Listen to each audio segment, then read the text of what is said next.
The best betting show ever. We have a ton to talk about today. We're going to do a deep dive into the 0-2 NFL teams. Do we fade them? Do we bet them? We got our parlay of the day. We got Art DiCesare with a sportsbook update. How did they do last weekend? Where are the bets this weekend? Dallas Cowboys already been heavily bet. We'll talk to Art about that. NFL best bets, college football best bets. I got a KALSHI bet. The predictive markets we're going to take apart. The AFC West. Who's going to win that division? And we're going to end with the MLB rundown. I'm Lawrence Pressman. Joe Raineri joining us. Art DiCesare as well. It's Tuesday. This is the best betting show ever. Make sure to hit that like button. Joe, what's up with the shirt? We're wearing the same outfit. What's going on? All right, well, give me a second, Prez. I'll change. Hold on. I'll be right back. Can you do it off air? Yeah, there you go. Yep, there we go. Off air, please. You notice, Art, Joe's wearing a V-neck collar.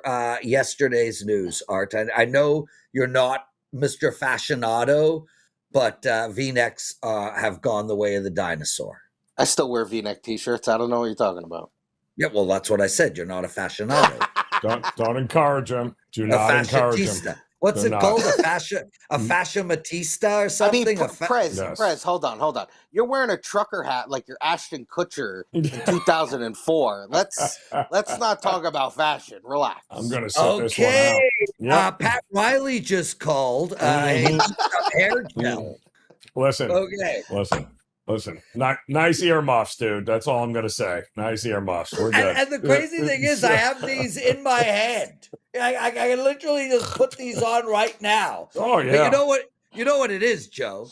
It's my voice with the noise canceling. It turns me on, Joe. It turns me on. I got you. Yep, if you can turn yourself on, do you need anyone else? That is the question. Nobody cares. Nobody. Okay, Art, how did you guys do this week at the Westgate?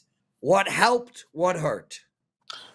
I mean, both positive days, Saturday and Sunday. When you look at some of the NFL games, like even to close out last night, the Bucs coming back to win, that was a good result for us. We were very happy to see that. When you get to Saturday, there wasn't really anything that was like, this was the biggest thing for us. I would say our number one game where we made the most money on was LSU. LSU covering the number. They were taking Florida all week, as we discussed. That got under the touchdown to 6.5 when we closed. Obviously, LSU won by 10. That was probably our best result Saturday as far as the games go. But it wasn't like a massive Saturday or Sunday. It was just literally 2 days where we kind of grinded out profits. What was the on Saturday, Art? Was there one game that really set the books over the top? Anything unexpected covering wise in college football there? Did anybody think that Texas and Penn State were going to cover, or did you have any of that South Florida money coming in against Miami, even though we told everyone all week not to bet it? We did tell everyone not to bet it, but Joe, they really didn't. They bet Miami with us all week. I mean, It was really hard. The only thing you would write a ticket on was like someone taking a $20 flyer on South Florida money line. That's about it. Nobody wanted to take the points. They were really happy to lay the points with Miami.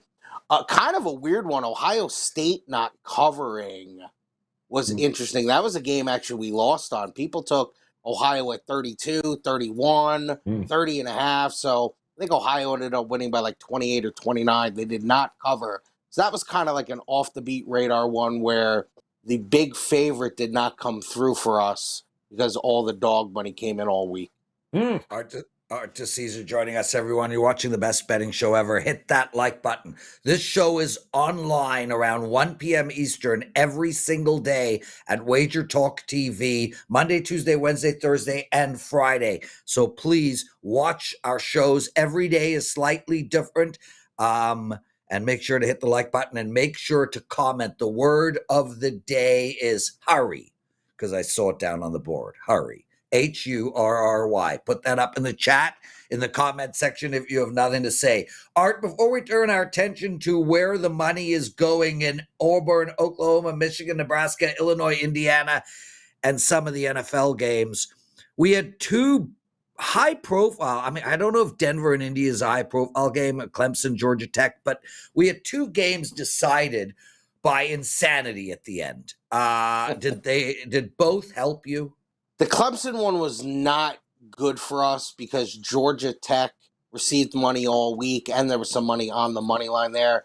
But once again, not really a make or break situation. That Denver game was real interesting because all week we kind of took Colt money, and when it was 1.5, 2.5, and then we get to a pick on the game. So once we got to the pick, there actually was Denver buyback. So that was a pretty good two-way action game for us. So that game really didn't hurt us because of all the buyback that came late on Denver. Joe? Well, I'm just curious because you guys were talking about the fight over the weekend as well there. So how did that work out for the books? I would imagine you had a bunch of Canelo money in there too, didn't you? It was funny. Before, I want to say, if you talked to me midday on Saturday, we were pretty buried to Crawford. Wow. I mean, we were taking a ton of Crawford money. And then, like Canelo always does, and his fans always seem to do, about 2 hours before that fight, we're going to talk 7:30 Vegas time, the $10 and $20 and $25,000 Canelo bets started rolling in. So we ended up almost balancing our books on it. But then what we did really well on was we did really well on the index props and the round props. So obviously the round, nobody won in any round. We cleaned that whole pool up. And the one thing they were betting Crawford in the index prop was him to win by TKO, KO, or DQ. Right. Obviously he won by a decision. So we basically, swiped that pool up and were a winner on the fight because of that. If we didn't have those markets, we would have lost on the fight, a small loss. But because we had all those other markets, we ended up winning on the fight. Art DiCesare, let's move ahead. Let's go into week 4 of college football. Sexy games: Auburn, Oklahoma, Michigan, Nebraska, Illinois, Indiana. You're taking money on those three. What's going on over there? Yeah, absolutely. Very good games. A really good slate this week.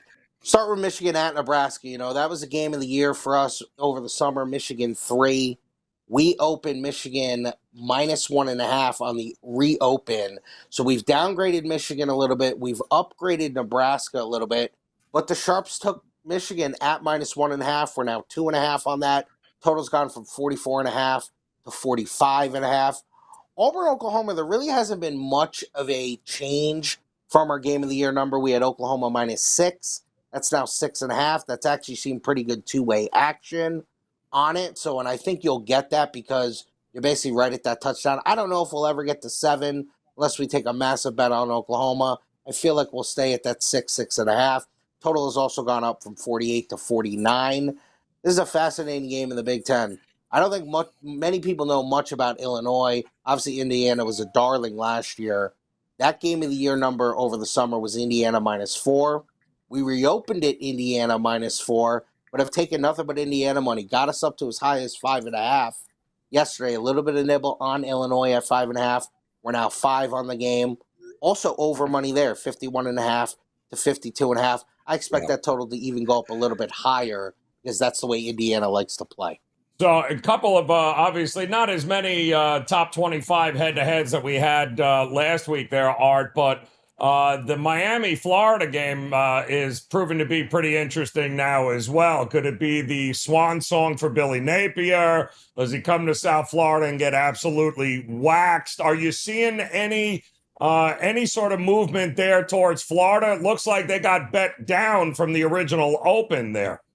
Yeah, they did, and Joe, it kind of reminds me of last week. Like, these guys want to continue to bet Florida, and then eventually you're going to get a cheap price against Florida. I mean, look what happened in the LSU game. I know it was a 10-point game. They didn't get murdered in the game and actually had some statistics that look better than LSU, but I don't know how you could back Florida right now. I think you're going to get to a point where Miami's probably gets to a cheap number, and they're going to bet them back up. You couldn't pay me to put $1 on Florida.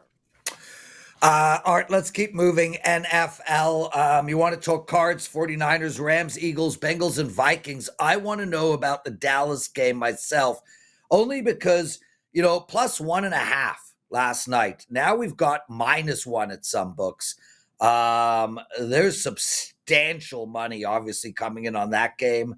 And we've got a lot of money, it looks like, coming in on the Pittsburgh team as well against New England. I'll hand the mic to you. Yeah, and listen, the beauty of this show is we basically get to touch on all these games throughout the week. So let's just hit on a couple right here. Cards at Niners, that's a big divisional game, both 2-0. San Francisco on look-aheads was -3, -120. We reopened that, San Francisco -1. San Francisco dealing with even more injuries. It just feels like they're so hurt. And, Arizona, I don't know what to make of them. They've played two bad teams, but they've won both games. So interesting to see that, but there has been an adjustment because of all the injuries. This is a great game. Obviously, it was a great playoff game last year. Rams at Eagles. In a look-ahead spot, Philly was as high as 6 for us, and we reopened that Philly 4.5. So we've kind of downgraded Philly just a little bit, and we saw some sharp Ram money, which has now moved us to 3.5, and it's even 3.5. You got to pay -116 if you want the 3.5 there. We will eventually get some Eagle money, but we just have not seen it yet. And this game's fascinating because of the quarterbacks. Bengals at Vikings. I mean, both quarterbacks are gone. Obviously, Burrow is basically out for the season, and JJ, it almost feels like a soft benching. They don't want to hurt his feelings. But this is just it's going to sit right there. Minnesota 3. I mean, this is just kind of those type of games where you just favor the home team a little bit, and they get the 2.5, they get the 3. I don't even know if Wentz is that much of a downgrade. He might be better at this point than J.J. McCarthy. Browning has shown some things. Obviously, he's not Burrow. I think we'll get pretty good two-way action on this game. It wouldn't shock me, though, if Minnesota money did flood in late. We'll probably need the Bengals in the game. Yeah. Joe, go ahead, Joe. Well, I'm just going to say, I mean, you mentioned the quarterbacks in that game. We got quarterback injuries in other games, too, as well. Daniels looks like he's not playing for Washington. Not that Justin Fields can be considered a quarterback in any sense of the word, but the Jets also might have a Tyrod Taylor there. So have you seen any initial overreactions this week here, especially with all these injuries popping up? Yeah, I mean, obviously, listen, there are other players who are going to affect lines, but nothing does it like the quarterback. When you look at a couple of those games you mentioned, there really hasn't been much of a move on Washington. I mean, we're still sitting Washington 3.5. I mean, obviously, the Raiders now have to go back across the country, short week. The Raiders look awful. Geno Smith looked really bad last night. So, I don't know, but who knows what to make of Washington. Daniels will probably end up playing. The Steeler game is the interesting, or I'm sorry, Prez, you were talking about the Steeler game. Joe, you had mentioned the Jet game. I mean, that's up to 7 now. Yeah. Bucks 7. Who knows though? The Bucks, man, 2 good wins to start the year. They're 2-0. They're coming home. The Jets kind of feel like a mess, but that is up to 7. I think there will be nibbles on the Jets because it's a key number of 7. If we ever got to 7.5, we'd get flooded with Jet money because of the 7.5. Let's go. Okay, so you don't need to respond, but one of the biggest things that stood out to me on what you said is the quote, "We downgraded the Eagles." Yes, the Super Bowl championship Eagles have not lost a game since they've won the Super Bowl, just beat Kansas City on the road, and they've been downgraded. Okay, I smell a bet. Hold on. The Chiefs aren't good. Yeah. We'll see we'll see. I don't think so. Well, they'll beat the Giants this week. That's, Yeah. I love the Giants this week. We can talk about them later. Okay. Let's get into our parlay of the day. Real quick, every day we give out a parlay. We're up money on these. We've hit 2, and we've had 9 shows. So you got to hit one every 6. I like the Yankee game, boys. No, the Chicago Cubs game. My bad. First half under 3.5 runs. Leg 1. Art DiCesare. I hate to lay it because it's the Dodgers, but I'm going to lay 130 with the Dodgers. The Phillies clinched last night. They're probably going to be partying, rest a couple of guys. I know you got to pay a price with the Dodgers, but it feels like the Dodgers will bounce back tonight. Philly probably has no interest in this game. All right, so we're good to get there. I'll go Yankees there, Prez, since but I'm only going to do it in the first 5 because that bullpen is hot ass right now, and nobody can trust them. So I do trust good old the rookie there, Cam Schlittler. Prez Schlittler. Say that 3 times quick. And Yankees first 5 for me. I'm not going to say that at all. Okay, boys, let's get into fade or not. There are 10 teams that are 0-2. We're going to race down them all. I want to tell you guys, 0-2 teams since 1990, 11.5% chance of making the playoffs. But 0-3 teams are under 3%. Under 3% chance of making the playoffs. This is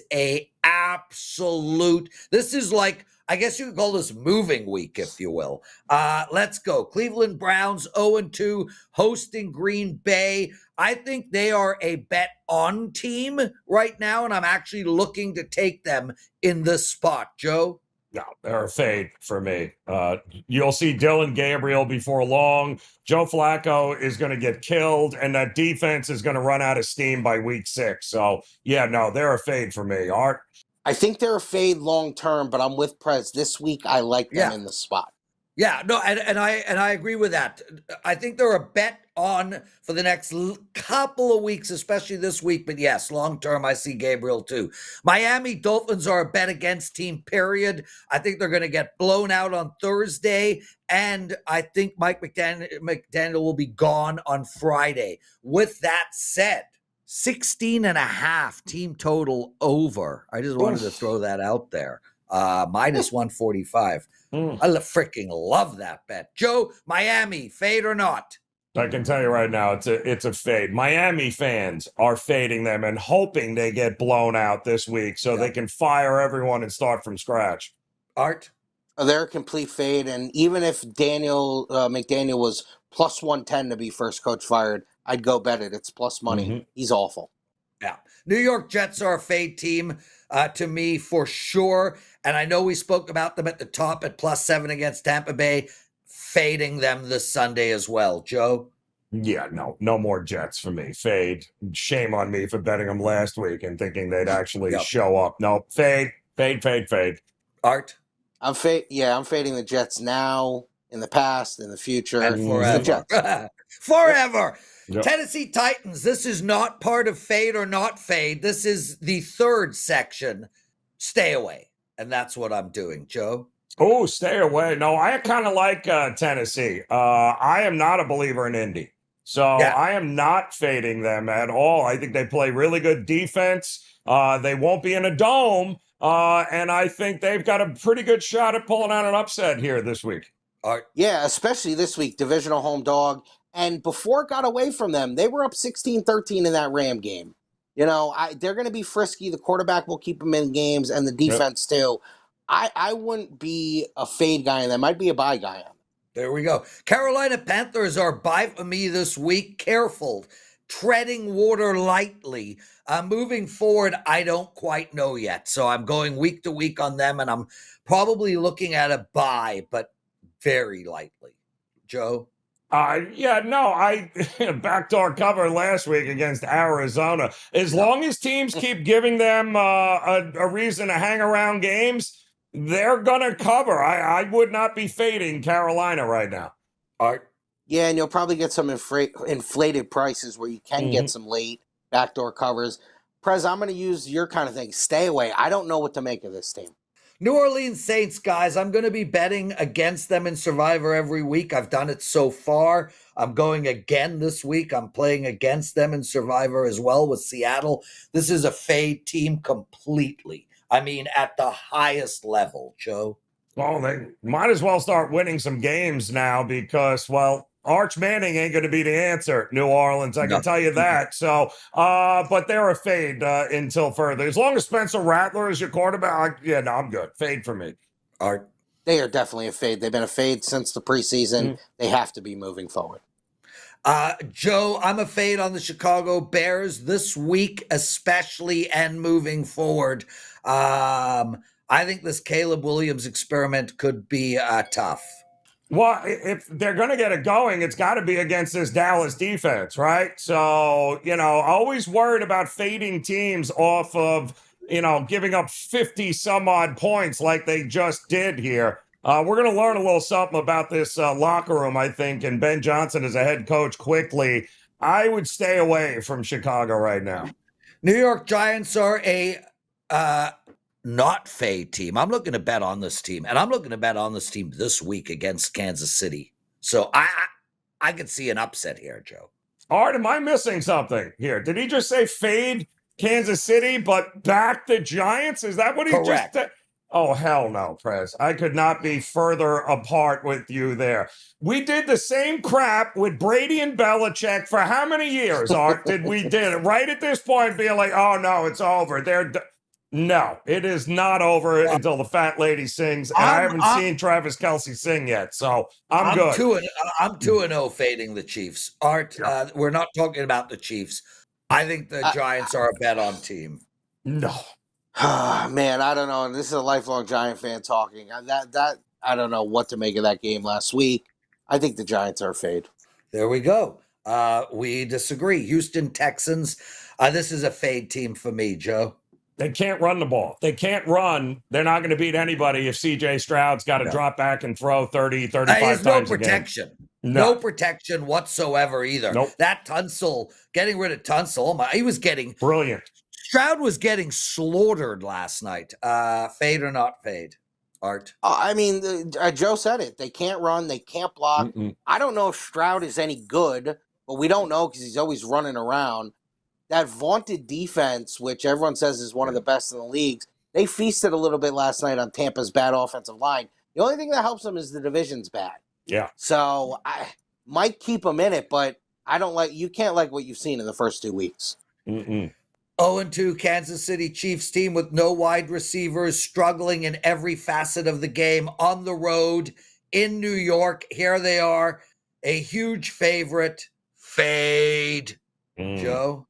Yeah, one team will definitely be 0-3 after this game, and it won't be the Chiefs. What do you think, Art? Yeah, you got to buy the Chiefs in this spot. Huge. Okay, there we go. Look how smug Joe looks, everyone. We'll be talking about this next week. Art, thanks for doing this, brother. We'll see you tomorrow. Guys, hit that like button. Make sure to subscribe to our channel. Make sure to comment in the comment section. The word of today is hurry. Speaking of which, today is the last day of the buy one, get one free offer. If you buy a month of Joe Raineri, $299, you get a month of me free. We won again last night. It's just a constant amount of winning right now. I've had one losing day in the last 8. I'm up in NFL. I'm having an outstanding start. My college football is doing good. Same with Joe. Take advantage of that offer. It's also $5 Tuesday over at WagerTalk. I have a $5 play up. It is in college football. It's a total. I am perfect in college football totals this year. 6-0, and I'm 65% in college football totals in the last year and a half. So make sure to take advantage of that. It's $5. Joe, what do you got going for the clients? Yeah, no, I got, hold on. I got a college football game this weekend, a blowout special that is up for $5, and not one, but two. Major League Baseball, $5 best bets here tonight. Love this card on the diamond tonight. Take advantage with those $5 Tuesday customer appreciation best bets. There we go. Joe, it's time for our on the clock section of the show. I'll give out an NFL best bet. So will Joe. Same with college football. We got a KALSHI segment and our MLB rundown. Joe, turn that clock on. I got 1 minute to give out a best bet in the NFL, and I'm going straight to the Sunday night game, 8:20 Eastern time. Kansas City on the road, +6 against the New York Giants, and I am fading Kansas City here. The bottom line from my perspective is they suck right now. And I understand that this is a perennially great team under Andy Reid and Patrick Mahomes, and I get all of that.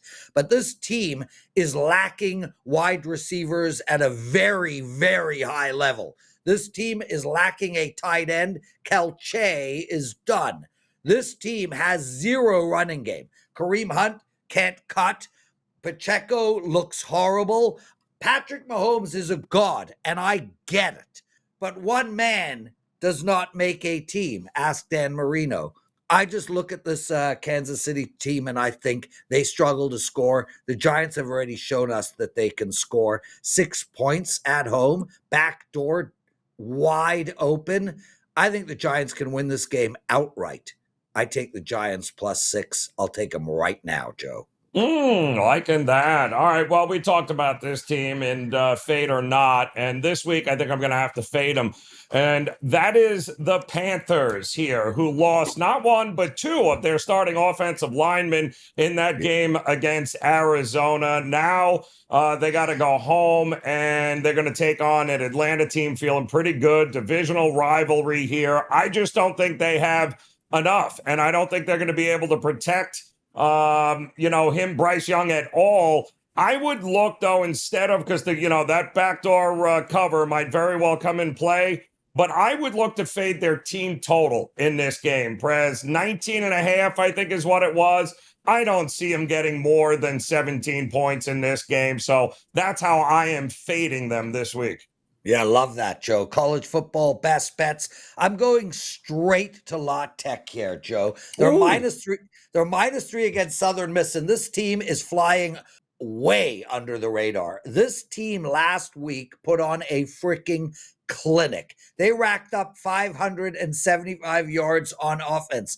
They ran the ball 350 yards on the ground. They were completely dominant. And what's their biggest strength? Running the football. We just spoke about that. What's the one thing Southern Miss cannot do? Stop the run. This is a mismatch for that in that regard alone. Plus, I love La Tech's coach. I like their quarterback. I think this team should win double digits. It's only -3. Take La Tech -3 against Southern Miss. Oh, like that, Prez. Yeah, they are flying under the radar. That is for sure. All right. I hate to do it. It pains me to do it, but it has to be done. I am fading my alma mater, the Oklahoma State Cowboys here, who have now lost 10 of their last 11 games. In fact, the only win they had was that 20-point win against UT Martin, which is an FCS school, in the opener. They're coming off a bye week after getting absolutely boat raced by Oregon. They don't have a quarterback again. They've got a redshirt freshman because their starter got hurt in that game. So Tulsa, to me, hung around that game in Navy. It is a big brother, little brother situation here with Tulsa, only about an hour and a half away from Stillwater. Yeah, I know. By the way, Oklahoma State has its Big 12 opener next week against Baylor. I can't trust them to lay 2 touchdowns in this game.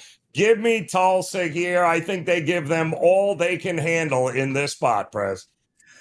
Joe Raineri, I was on Tulsa last week. They were my only loss on Saturday in college football. And, man, they went up early in that game, too. Yeah. So, cross our fingers for that. Every week on Tuesday and Wednesday, we have a segment called the KALSHI segment. KALSHI is a website, kalshi.com, KALSHI. I have no idea if I'm pronouncing that correctly. I am not the parent of that site. This is a site that gives you the predictive markets. So you could bet on anything here. Number of rate cuts, MVP winner, who will endorse Andrew Cuomo, who will leave the Trump administration first, who will Trump meet in September, and on and on and on. Today, Joe, cue it. Let's go. AFC West division winner. KALSHI has that up. The Los Angeles Chargers, they are giving basically plus 101. So you lay $100, you win 201. That's a profit of $101. And I'm all over this Chargers in this spot. Firstly, they're 2-0. Kansas City is 0-2. Secondly, they've beaten Kansas City, so the tiebreaker won't go to Kansas City. Third, I don't think Kansas City is very good this year, and I don't think they're going to make the playoffs. I told you that all after game 1. I also love the Chargers. I think the Chargers last night, we're taping on Tuesday, I think the Chargers had a off night on Monday night and still won. I think the Chargers defense is lights out. They might end up being the best unit in football when all's said and done. I think the Chargers are the team of the West, and I think Kansas City's in an off season. I don't think Denver is nearly as good. Bo Nix is horrible right now, and this vaunted Denver defense couldn't get their act together against Indianapolis. I love this bet. AFC West division winner, Chargers plus 101. Joe, any quick thoughts? I'm not sold on the Chargers just yet. I still think they're a Justin Herbert injury away from things not going well. Not going well. Well, especially them. Especially them. When has he not been hurt, Prez? Let me ask you, give me a year where he hasn't been hurt and missed time and they tanked. Yeah, okay, whatever, Joe. If Pat Mahomes got injured and Herbert got injured, I picked the Chargers. I'm not betting them in Kansas week City. 3 in a future predictive market. That's what I'm saying. So I don't know. Fair enough. I just think that those are good odds to me. I love that bet. Joe, cue it up. You got 2 minutes and every single MLB game to discuss. Go. Oh, all right, here we go. We got a lot of them. We got the Braves and the Nats in a doubleheader. Who cares? We'll start with that. But it is Paul Skeens Day. Yes, it is. Pittsburgh at home taking on them Cubs. And what do we always say? If it ain't broke, we ain't fixing it. First 5 under for me, 3.5 with Paul Skeens against Horton there. The Tigers looking to continue to roll at home against the Guardians. Mize versus Cantillo. Might be a little shocker here. I might take a shot with the dog and the Guardians. The Athletics and the Red Sox. Springs against the Phenom Red Sox rookie early. I think the Athletics are in trouble in that game. Also, Padres and the Mets. Michael King versus Holmes/Minea. That is not going to go well for the Mets. King has dominated this lineup. I think they dominate them again here tonight. The Blue Jays and the Rays. Pepio versus Berrios. We got an under last night, Prez. We're getting an over here tonight in Tampa. The O's taking on the White Sox. Kremer back against Smith. Yeah, I like the O's. They have won, I think, 10 of the last 11 against the White Sox. No need to think that's going to change now. The Angels and the Brewers. Freddie Peralta on the mound. Just take the Brewers team total over 4.5 runs, or just go with that. They always end up scoring enough runs to hit. Yankees, Twins, expecting, I told you, the Yankees to bounce back, but I'm only going to take them in the first 5. Mariners and the Royals. Waka versus Gilbert. Do yourself a favor. First 5 under in that one. Reds and Cardinals with Abbott on the mound. I believe the Reds should be able to bounce again and get the win, while the Rangers and Astros, I like Merrill Kelly on the mound in that one. Marlins and Rockies, we're taking the over. Dodgers and Phillies. Phillies are still drunk and hungover from last night's win. And the Diamondbacks are going to handle it once again against the Giants, Prez. And that is your MLB rundown. Joe, is every day not Paul Skeens Day? I'm a little confused. He's with Livy Dunn. That's a good point. That's a solid point. But when he's pitching, it's pretty easy. It's a no-brainer. First 5 under for Paul Skeens. I love it. Joe Raineri. Well done. That's the show, everyone. Make sure to comment the word of the day. Hurry, put it up in the comment section. Make sure to like the video, subscribe to our channel. Lots of love, you guys. The NFL presidential address will be up 5 p.m., 6 p.m. Eastern on Tuesday. Check that out. And you can always listen to Joe Raineri pretty much 24/7 on the Sports Grid Radio Network. Joe, thanks for doing this. We'll see you tomorrow, brother. Everyone, let's all win together.